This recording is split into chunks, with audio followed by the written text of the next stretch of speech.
વિકાસનો મૂળભૂત પાયો જે સંસ્થાઓ ઉપર નિર્ભર છે એવી તમામ સંસ્થાઓની સ્થાનિક સ્વરાજની ચૂંટણીઓ યોજાઈ રહી છે। ઉમેદવારી ફોર્મ ભરાઈ ગયા છે, ઉમેદવારો પણ નક્કી થઈ ગયા છે અને આગામી સમયની અંદર ખૂબ જ ઝડપથી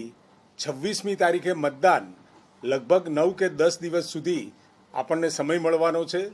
દરેક ઉમેદવાર અને રાજકીય પાર્ટી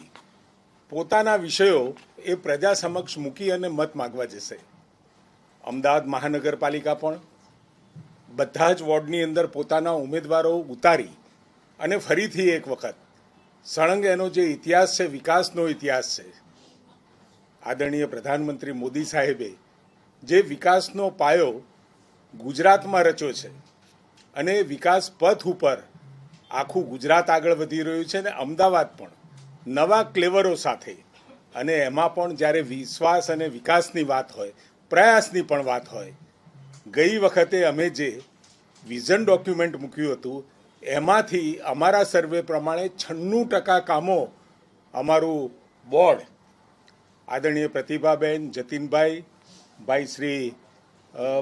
દેવાંગભાઈ એમને પૂરા કર્યા છે। કહેવાનો મતલબ એટલો છે કે જ્યારે પણ અમે કોઈ પણ ઇલેક્શનની અંદર મત માગવા જઈએ એટલે ભૂતકાળમાં અમે શું કહ્યું હતું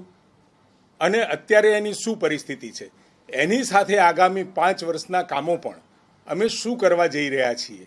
આદરણીય ભૂપેન્દ્રભાઈ પટેલ સાહેબે અમદાવાદ અને અમદાવાદ શહેરના વિકાસ માટે અનેકવિધ આયામો સાથે રાજ્ય સરકાર પણ એએમસીને ખૂબ આસિસ્ટિંગ થઈ છે, મદદ કરતા થઈ છે। એવા સંજોગોની અંદર અમે આ વખતે ભારતીય જનતા પાર્ટી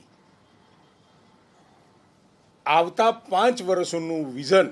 5 વર્ષમાં અમે શું કરીશું એ વિઝન સાથે અમે ચૂંટણીના જંગમાં ઉતરવા જઈ રહ્યા છીએ।